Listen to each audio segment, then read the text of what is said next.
Welcome to Alzheimer's Speaks Radio. I'm your host, Laurie Gredlein, and I'm so excited that you're joining us today. We are going to have a fascinating conversation as usual as we learn from people all around the world at all ages and stages of life. Stay tuned as we shift our dementia care from crisis to comfort. Here we go. What you think about, you will bring about dementia change. We will. Well, hi, everyone, and welcome back to Alzheimer's Speaks Radio. I am thrilled that you are joining us today. We're going to be talking about quality of care and what that looks like in memory care. But before I introduce you to our guests, I first want to welcome all those who are new to our show. Alzheimer's Speaks is about sound information, not just sound bites. We like to talk to real people in the trenches all around the world at all different levels. So maybe, just maybe, you can be our next guest. I also want to steer you to go visit alzheimersspeaks.com. We've redesigned the site. You can find a ton of free educational resources there. So feel free to read and watch and download any of those. That's what they're there for. We also, of course, do speaking and training as well as helping people with branding. And while you're on the site, make sure you also click on our book tab. I finally got my speech, Betty the Bald Chicken, that I've done as a keynote for years and years into book form. It's all about lessons in how to care. It's a children's book, but I think you'll find it fun and interesting. That's the feedback I'm getting from all ages of life. So one other shout out I want to make is to Dementia Map. If you haven't gone there, check out our global resource directory. We have 150 categories that you can search. There's also a calendar of events, a glossary of terms, and blog with some wonderful, wonderful articles. Again, that's dementiamap.com. Now let's go ahead and introduce you to our guest today. I am thrilled to be joined by Deena Coffee, who is with Artis Senior Living, and Deanna Vigliotta and Laurie Gredlein. Both are with Seni, and we are going to be talking again about quality of care. What does that look like in memory care? Just a little bit more about each of them. Deena Coffee has 23 years in healthcare. She's held a variety of positions from dining room manager to administrator in independent living. And she is now a certified dementia practitioner and the director of community relations for Artis Senior Living of Eaton. Laurie Gredlein has 20 years in healthcare, and she also has held a variety of positions over that time. And she is now an account executive for Seni in the Northeast region of the United States. And then Deanna Vigliotta has 30 years in healthcare, and she really is relationship based. For whatever she's doing, that comes first. And that is so pronounced with her work at Seni, who she's been with since 2019. And then, of course, they saw what a gem she was, and they moved her into the national sales manager role quickly. Seni is really all about changing how incontinence is looked at and dealt with, all about quality of life and having a life that is dignified. And we're going to learn a little bit more about all of this as we talk with these ladies. Well, ladies, I'm really excited to have you with us today. This is going to be a really good conversation. I think it's one that is overlooked in terms of what is quality care and, all the different angles you can come at that by. But before we kind of dive into that, I always like to ask each of my guests if they've been personally touched by dementia in their own family or circle of friends. And Deena, I'm going to start with you first, if you don't mind. Yeah, absolutely. Well, first of all, thanks for having us again, Laurie. We always appreciate the opportunity to share information. I think every time I speak with you, I am touched more and more with parents of friends. I've got a great aunt right now who was just recently diagnosed with early onset. I have brought up in the past, I had an aunt that actually passed away from the disease. So unfortunately, the older I get, the more I'm touched. Okay, thank you. Lori, how about you? Yes, Lori. Unfortunately, my grandmother had Alzheimer's and she lived with my father and his wife for 5, 6 years. As she was declining, they became the caregivers for her, and she passed away about a year and a half ago. So yes, absolutely. Okay. And Deena, how about you? So my dad had Lewy bodies dementia. He was diagnosed in 2018 with just dementia, and then in 2021, his symptoms really turned into the direction of being Lewy bodies dementia. It worsened over 6 months, and then in September of 21, he passed away. Oh, I'm sorry to hear that. It's not uncommon for those diagnoses to change too. And I think that's a good thing for people to understand too, because just because you get labeled with one thing doesn't mean it's going to stick with you the whole entire time. I know my mom, we found out upon autopsy with her that she had Alzheimer's, which is what we were told, but she also had Lewy body and she also had some Parkinson's. And so you just don't know with this disease. It's pretty new. Deena, I want to ask you a little bit more about your role and your experiences with artists in memory care. What makes it different? So Artis is super unique. We're an assisted living by model, but our focus and our design and everything about us is all focused on memory care. Our community, the footprint of the community, the philosophy of our company. Artis is an acronym. A is ability to have a voice. R is respecting and maintaining relationships. T is treasuring uniqueness. I is integrity, and S is success and recognition. So that acronym just rolls up our entire philosophy. All the directors, and especially our director of the Artis Way experience, is always making sure that our residents, our associates, and our families are all following that philosophy to make our residents and our families and our associates have the most successful day they can have. Oh, that's wonderful. How did you connect with Seni? So it's a really cute story. We were having our grand opening in June of 21, and this young lady walks in the door and she says, "I'd like to see Alex Amata." And Alex was the director of community relations at the time. And we're like, "Sure, Howard, who are you? Tell us about yourself." Laurie explained who she was, introduced herself, and we're like, "Oh, how do you know Alex?" She's like, "I saw her on LinkedIn." So it was so adorable. And we were like, "Oh my God, you're great." And then she just became part of our world. Seni is a great product, and Laurie and Deanna are great people. And we just really connected. We really did. And I can say I know Alex too, and she's absolutely wonderful. And because I've been out to your place actually years ago to speak and stuff, so I know Artis very well. One of the things I wanted to talk about, you mentioned the acronym and all the things that it stands for, but boots on the ground, what does that look like? How is that really implemented, engaging residents in that fashion?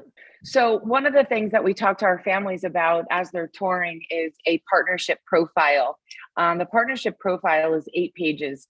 It's their homework. They need to go home. They need to write everything down about their person.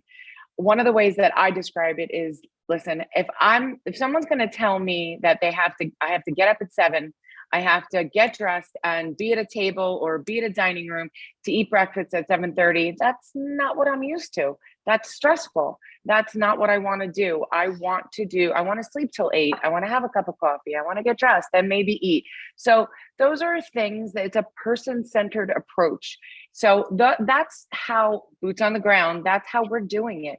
Our care partners, our coordinators of health and wellness, they're reading those partnership profiles. They're digesting them 2-3 days prior to the resident moving in.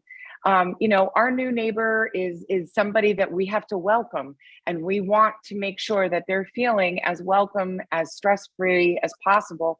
And our care partners knowing all about them before they get there is part of the way we do that. Now, do families push back on that? 8 pages is a lot when you're on the other side and placing somebody, or does it really give them comfort? Like, oh my gosh, no one's asked me these questions before. It's I've seen a little bit of everything. Recently I saw husbands just so overwhelmed with everything that I was kind of like, okay, let's just talk. Let's just talk. You tell me, I'll fill it out. Another family was, oh, this is going to be, daughter Taylor's job. That's how they kind of assign that to, I could always tell that they assign it to the most like efficient person in the family, or the historian of the family. So they like to do that. And I think that it does. I do see a little bit of a light in their eyes when I tell them that I want to know everything. They're like, oh, okay. Like, he used to do this, but he doesn't do that anymore. It doesn't matter. It's okay. Tell me about it. So it's interesting. It's different with every person, every family. Well, and I like that you personalize that too, so it's not, you must write it down and you must get it back. It's like, if you just need to talk, because I think it can be overwhelming. And sometimes, when people are doing a placement, they're so overwhelmed and feeling so much guilt, because a lot of them said they'd never place their loved one, and their mind can be in a whole different space.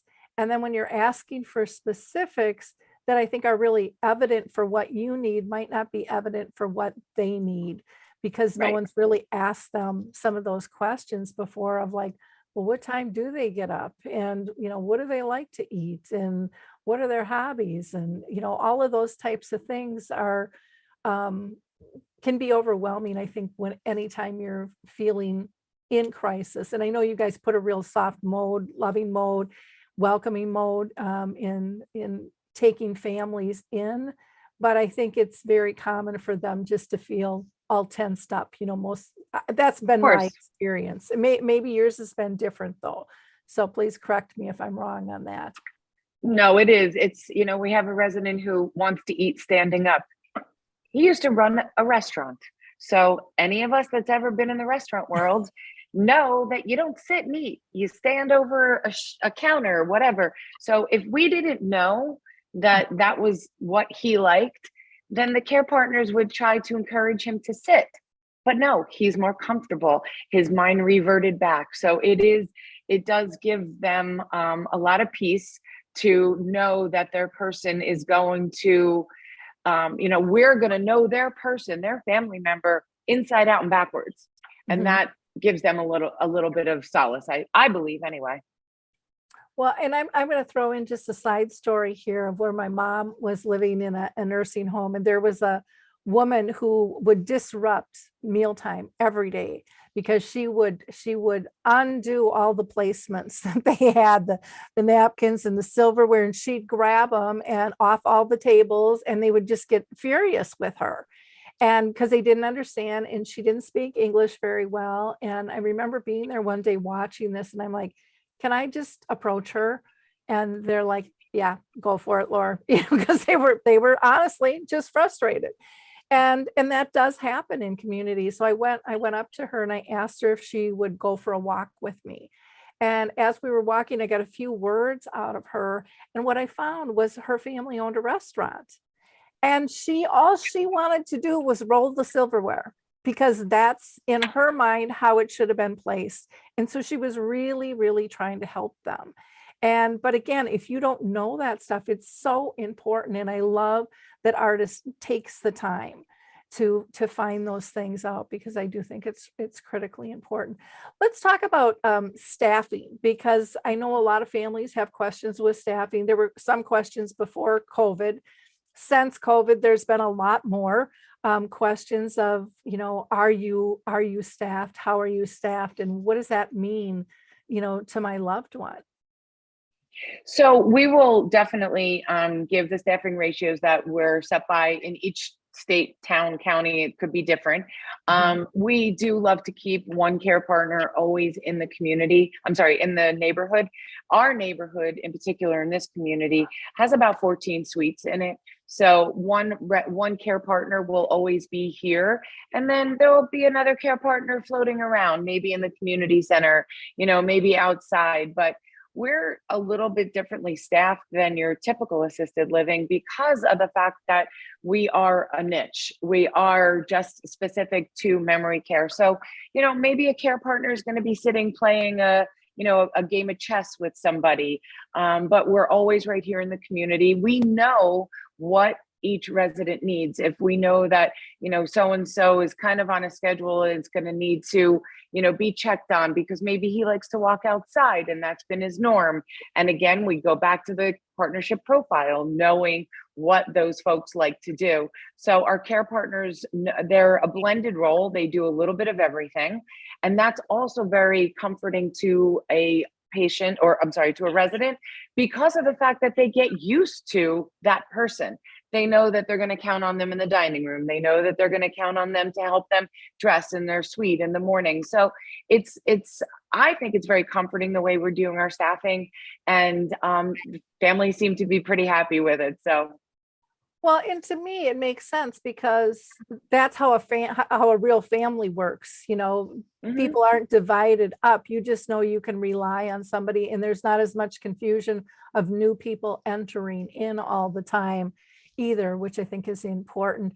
Are there any encouraging stories that you could share about, some of your residents' experiences in terms of quality of life living at Artis? So we're very, we like to use the word, some people like to use the word behaviors, and I like to use the word expressions.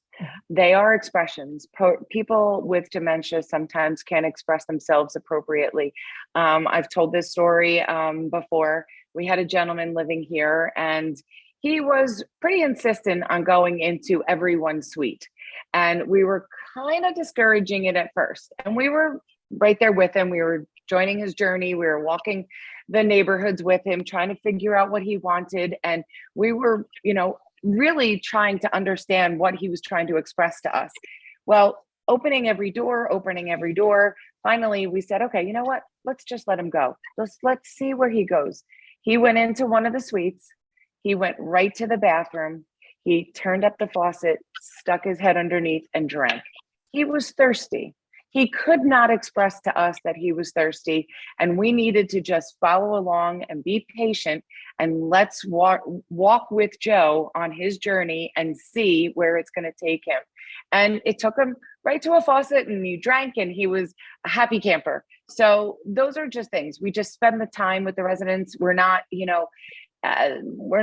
we're paying attention to what they want. We're looking at their faces. We're reading their expressions. So that is one of the things that Artis is all about. And, just having the folks here, Rachel, our director of life enrichment, she's constantly pivoting.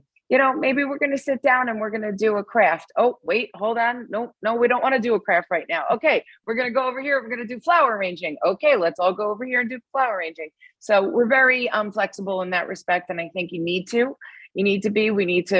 again, join them in their journey and see what gives them the least stress for the day. I like that, being fluid.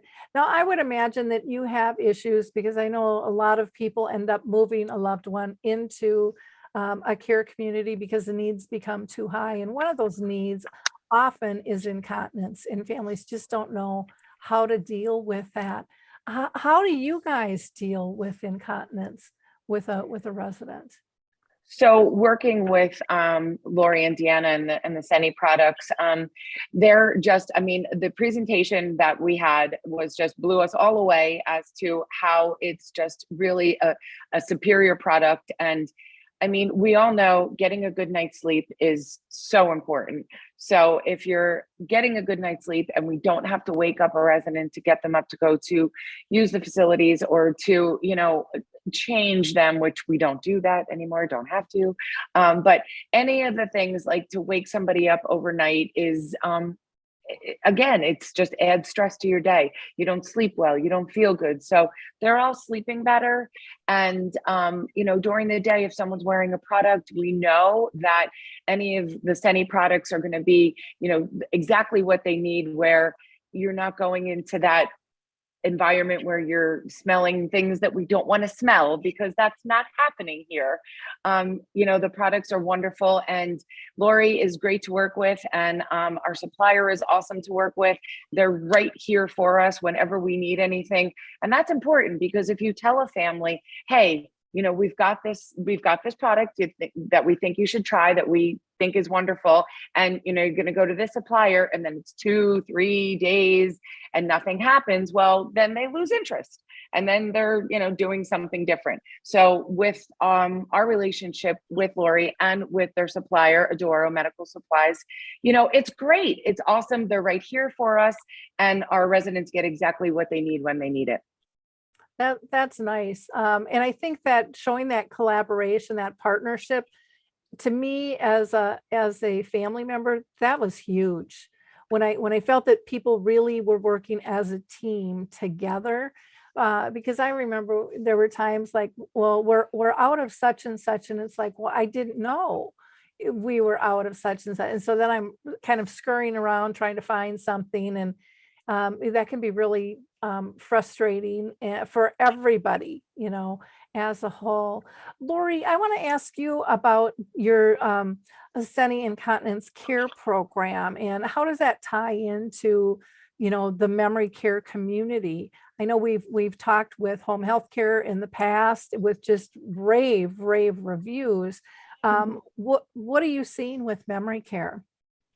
Well, I think with the continence care program, the first thing, the most important thing is to improve continence, right? That's our goal. That's our mission. We want to do it through lots of education. And thank you again for having us on your show. This is the way we educate people and let them know that we're here.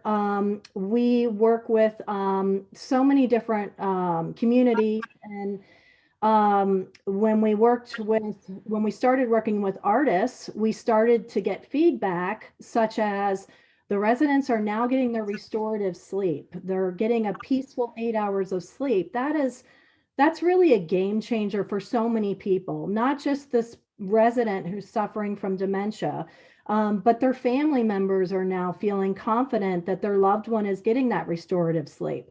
The staff at the artist communities are extremely happy. They're working through their shifts, and they're not being woken up or having to deal with changes at 2 a.m. They're also not having to deal with, a possible fall. I mean, we're talking about some serious medical risks that they might be going to the hospital, such as a UTI, a skin breakdown, and a fall, like I just said. If they're getting that restorative sleep, they're not waking up, obviously. So hopefully they're not going to have a fall. It's just taken out of the equation altogether.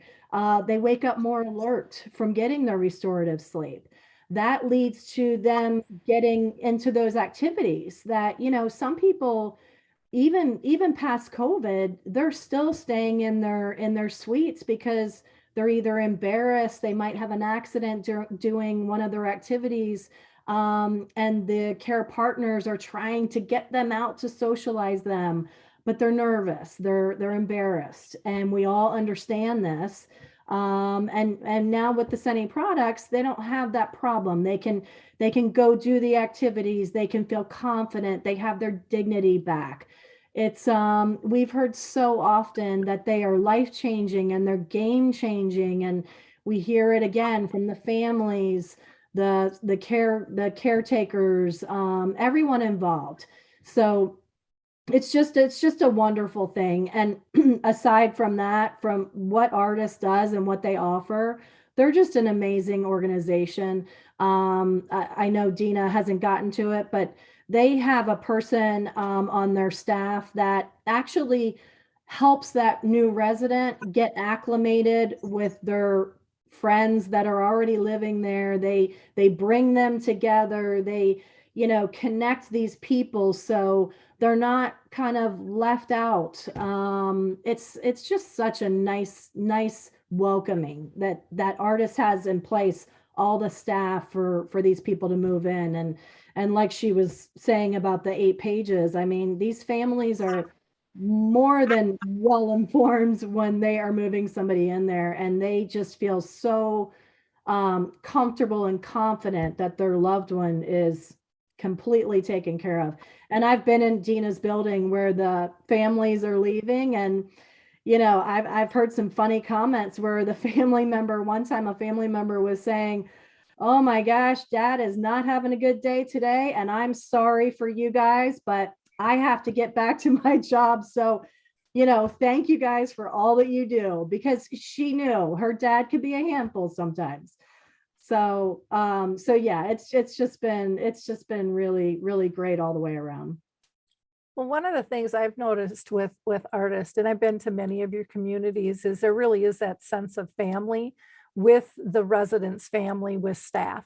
The conversations that are had, sometimes I go on tours and stuff, and I'll see people stop and kind of pause and say hi to somebody, but you can tell when it's kind of an act or a task, or when it's a real conversation. You can see the glint in the residents' eyes and the family's eyes, and just the camaraderie. I mean, it's something that's palatable there. Dean, I wanted to ask you one other thing, because I would think with people being able to sleep through the night is absolutely fantastic on multiple levels. But I would imagine that it also affects the staff themselves in terms of tasks that they have to carry out, because nobody likes doing the whole changing thing, throwing somebody in the shower when it's a mess, or stripping the beds and things. I would imagine that has really enhanced the job that they do on a huge level. Yeah, and I actually just want to jump in about family and our families and our residents. I want to just tell you a quick story that before I tell you about your question, my dad lived at our brick community, and he passed away right there. And the nurses, and we don't call them nurses, the coordinators of health and wellness, and the care partners were absolutely amazing the night that my dad passed. And when I tell you, it was the best experience it could be in that situation. And they were part of my family for that period of time. For those 3-4 days, they were right there with us. And as you were talking, and as Laurie was talking, I was just recalling how wonderful they were. And I've seen it happen here in this community. I've seen the families really embrace with the coordinators of health and wellness, and really talk to them, and everybody be on the same page.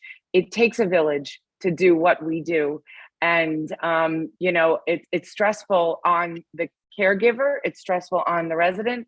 So if we can all be one in the journey, then it's going to help our residents that much more. So now, with that being said, your question, our residents need a little bit more, sometimes one-on-one, than your typical assisted living resident. So with our care partners not having to be in the bathrooms that often, or in the showers that often, they're helping the residents to have their successful day by being as normal as possible, and having a day like you and I have.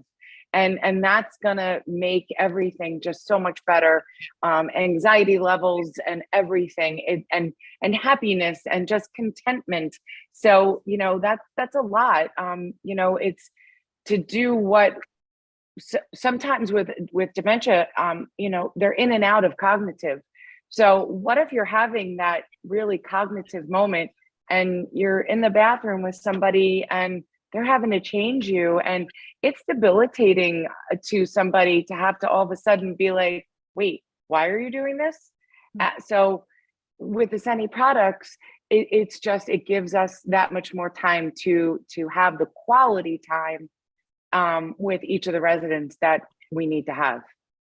Wonderful. Really brings that dignity back. Deanna, I want to talk about kind of big picture. And for you, what does good care look like from a Seni perspective?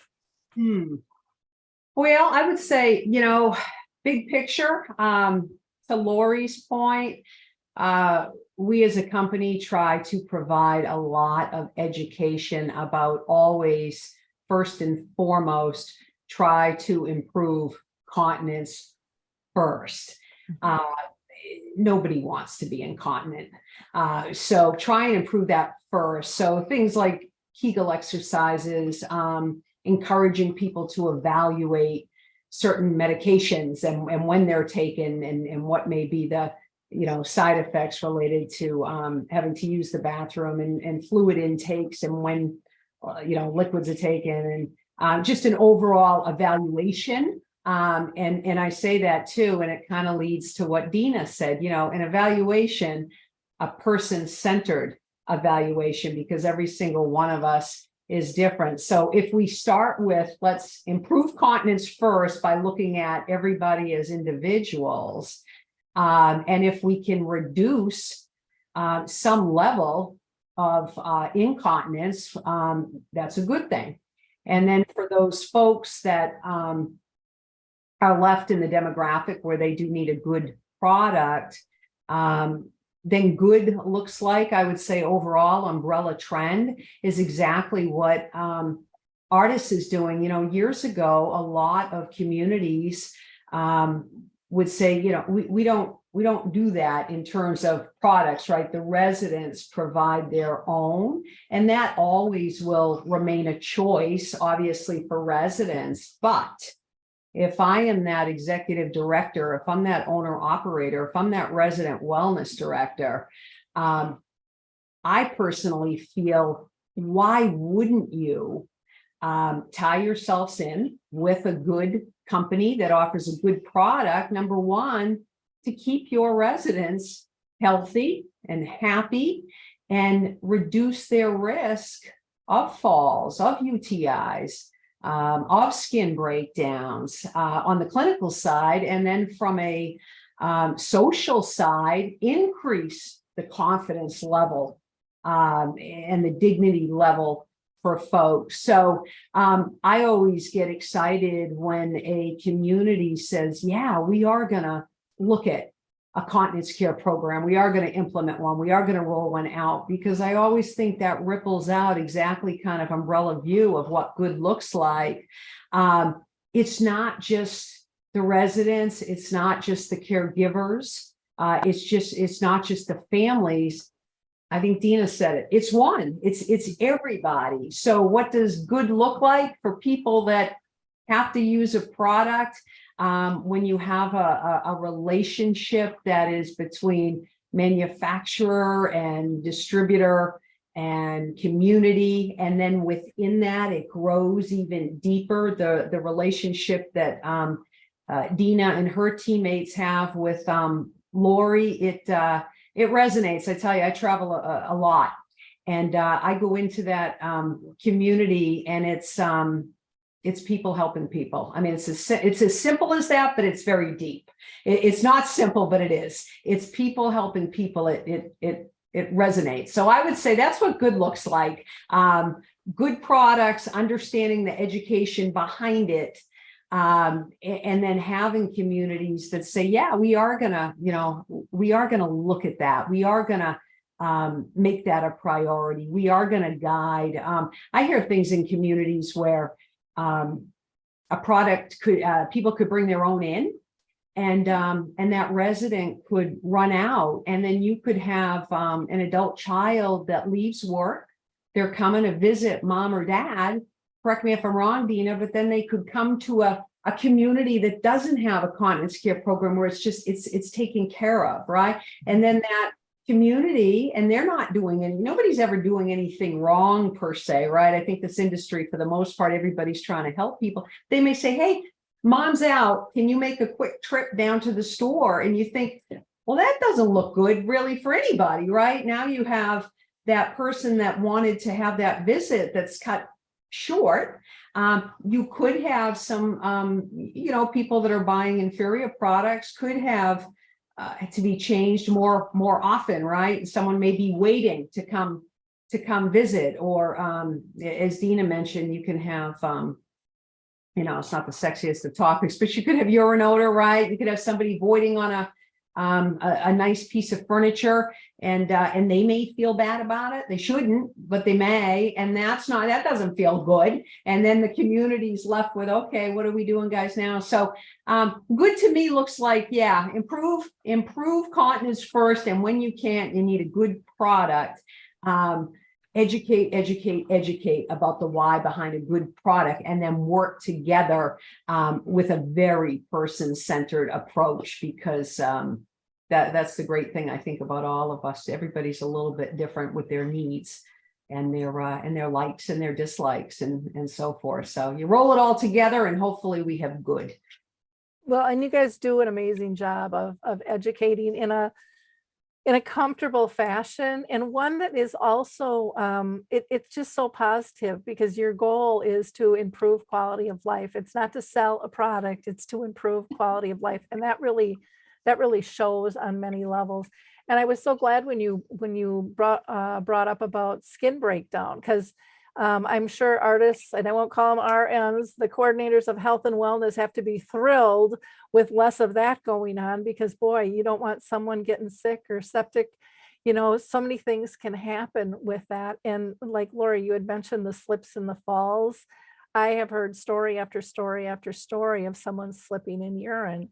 And, that's not good for anyone. And all of a sudden, they're in the hospital with a broken hip or arm or whatever it might be.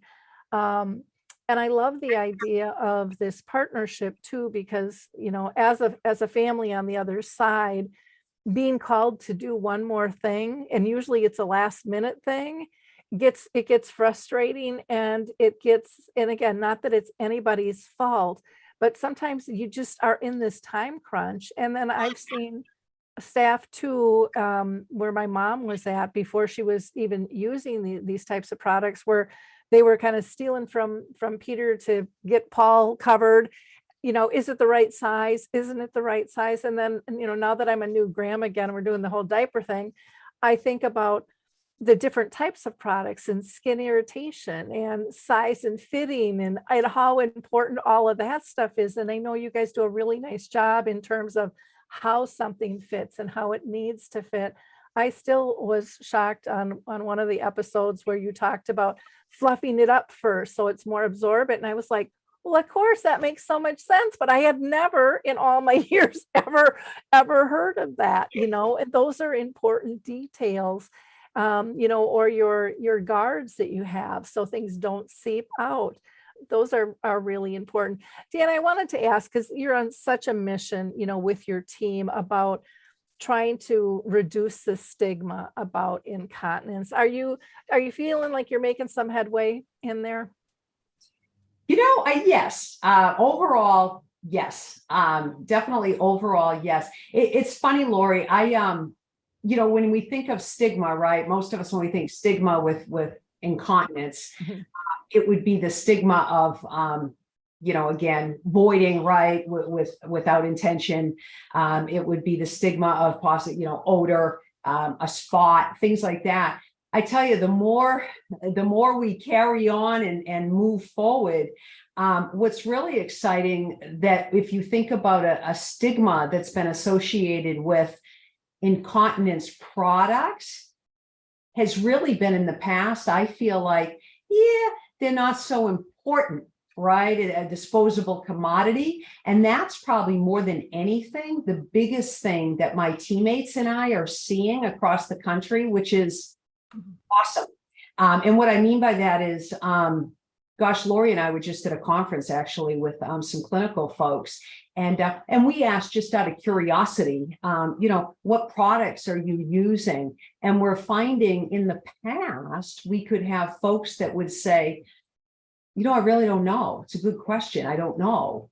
And you think, okay, then now we've transitioned to a lot more people know what they're using. And that tells me that education is working to, let's bring this out on the table of, this stuff is a critical continuum of care component.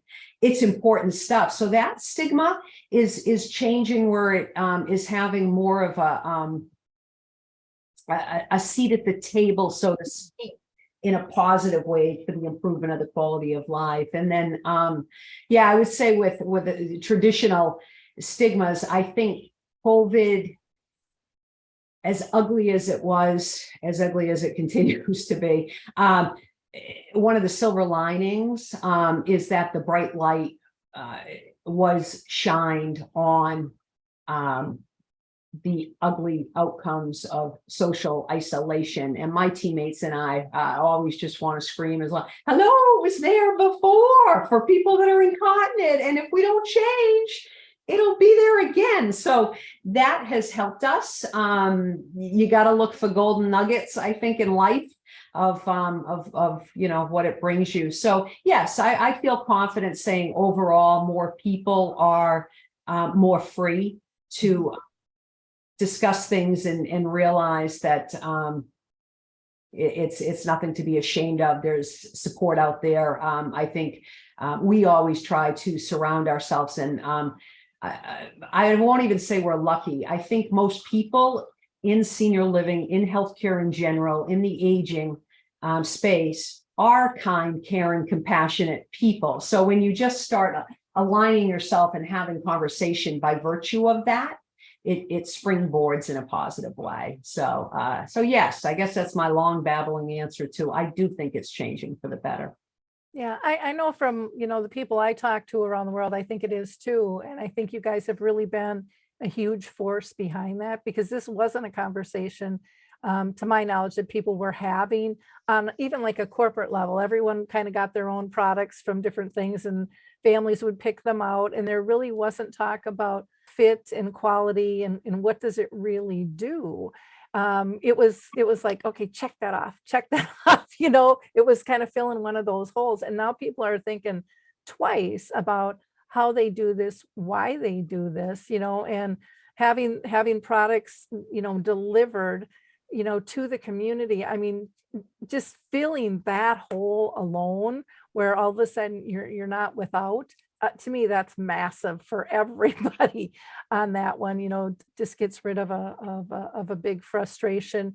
And again, I think when there's a hole like that, once you're educated, you realize, oh my gosh, slips and falls are up, skin breaks could happen more. I mean, you just start thinking about all the things that are really pertinent of why you need this product. I wanted to ask each of you in terms of, and I'm going to go to Deena first, what types of changes or improvements are you seeing and hearing about in senior living and memory care as a whole that you feel are positive?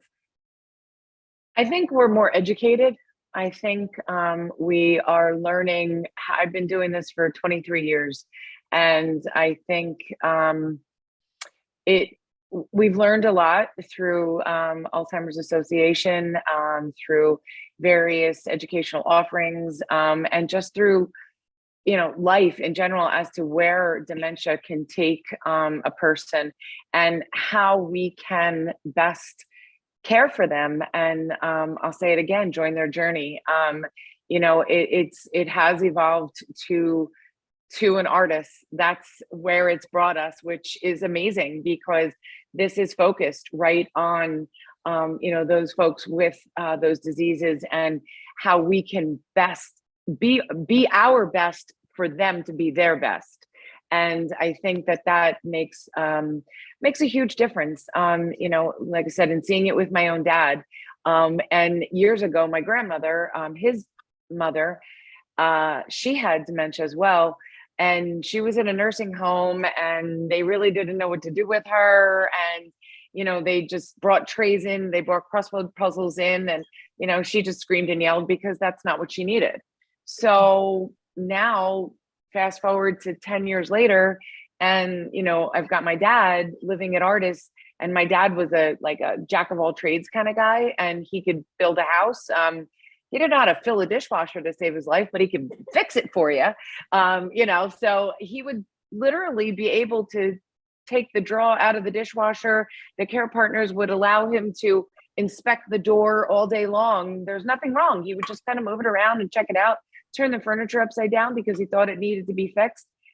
That's allowing him to be him. And we've learned that over 10 years. Let's just all take a beat and let's just see what happens, and let them be themselves. Let them be the best person they can be. Let them sleep overnight. Let's have them do all the things that they can do to just be their best. And I think that's where it's evolved to. And what a great place that is. Laurie, what are you seeing as far as improvements in memory care and senior living as a whole? Well, for one, post-COVID, I think we all can agree that we're finally seeing the smiles on faces again. Not just from the masks being slowly taken away, but also just that people are interacting now. The families are able to come back to the buildings, the communities, and visit their loved ones. They don't have to wave hi through the glass. That's just so important in my opinion.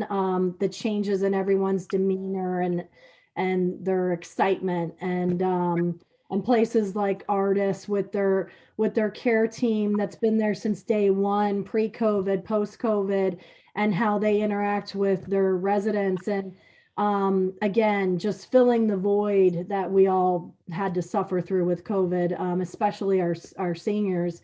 I think the other thing is the education has really evolved, particularly with us. I mean, we have really gotten the brand awareness out there.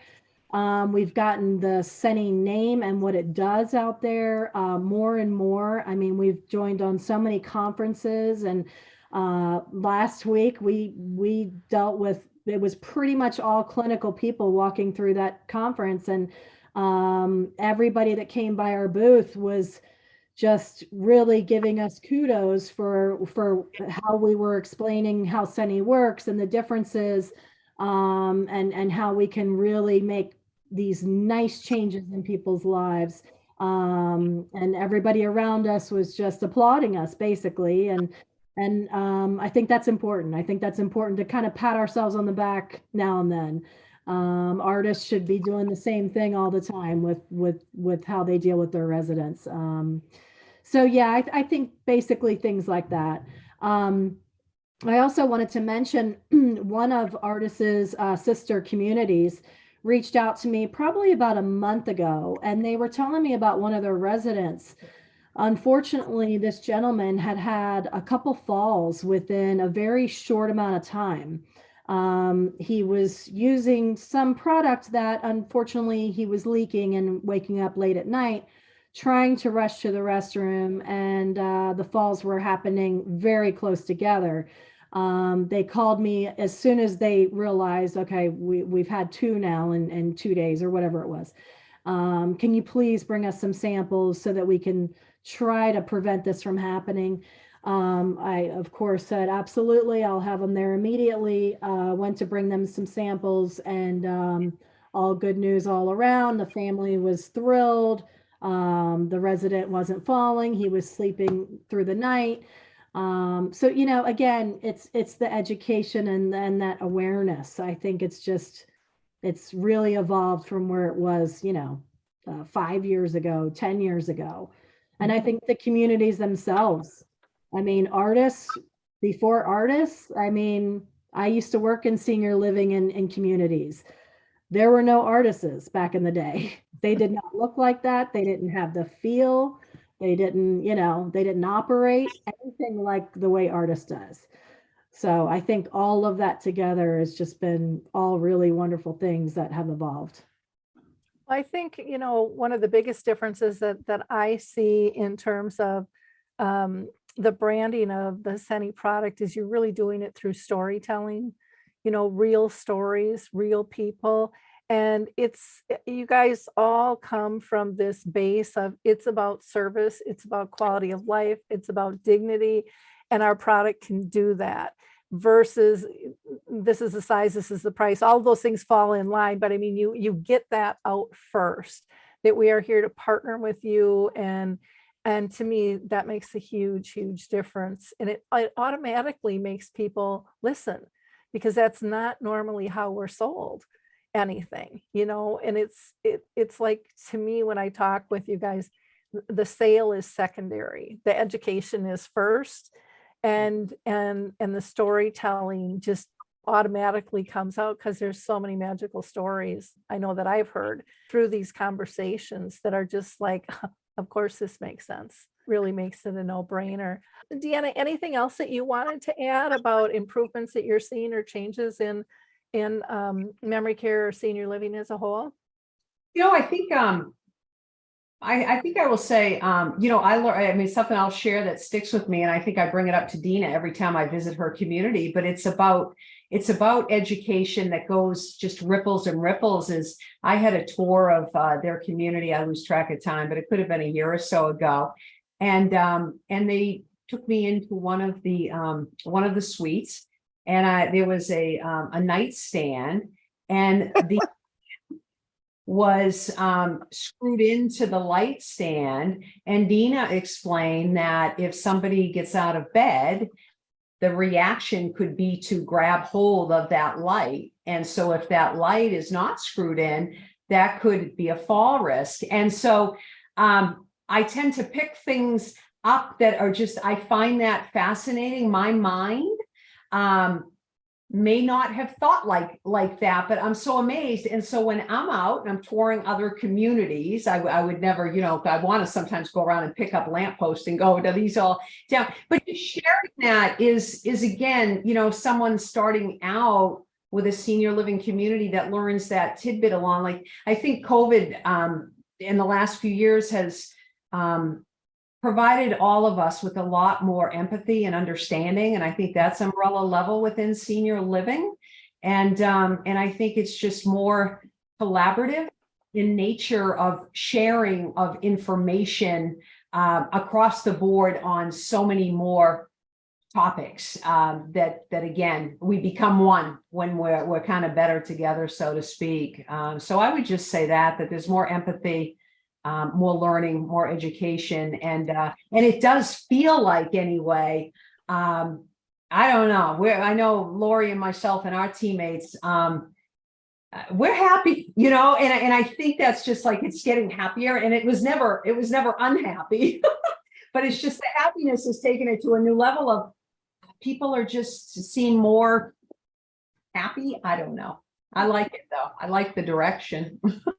Well, when you can remove kind of those crisis moments of a slip and fall and hospitalization, when you can take out that ping of having to do something extra because something wasn't done correctly, or product wasn't as good, those things they make you happy. They're like, yeah, this is good.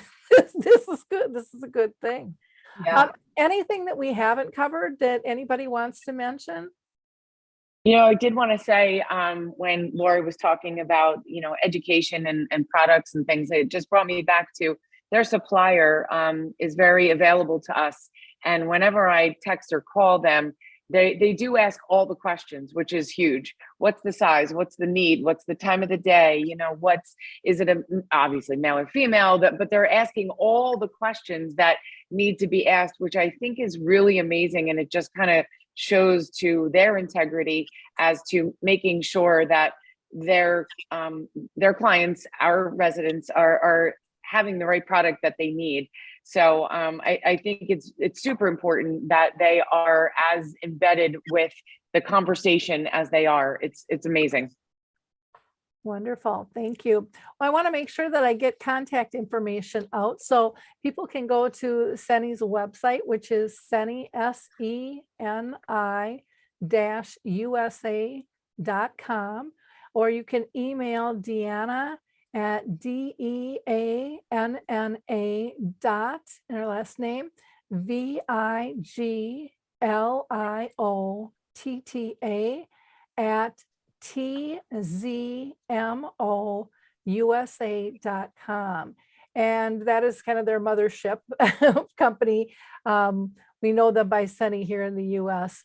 And then they also have a YouTube channel. You can find them on LinkedIn as TZMO-USA-Inc. and on Facebook as Seni Cares. And then Deanna can be reached at D-Coffee at artist and then mgmt.com, or you can go to their website, artisseniorliving.com, and you can also put in Eatontown and you'll find her specific website. In wrapping up, I just found this, as always, very informative. I always learn something new, and I appreciate both Artis and Seni getting together to share this information. I think I think it's really important for people to hear. I love the way you have just a conversation, you know, it's not something difficult to listen to. And sometimes when you're talking about a topic that can be, you know, kind of not fun to listen to, this was just kind of friends getting together, chatting about how it's going, you know. So I think that makes it much easier to learn as well. And to our community listeners, I would like to ask you to like, click, and share this episode. Not because I want the clicks for Alzheimer's Speaks, it's never been about that for me, but it's because you know people who are dealing with incontinence, and they may not have even told you about it in your own family, your circle of friends, your coworkers, your neighbors.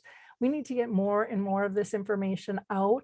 So it seems normal for them to reach out because there is a lot of guilt and shame when dealing with this. And that's the last thing anyone dealing with incontinence should have to be worried about. So be a giver of hope. Take a couple of seconds and just like, click, and share.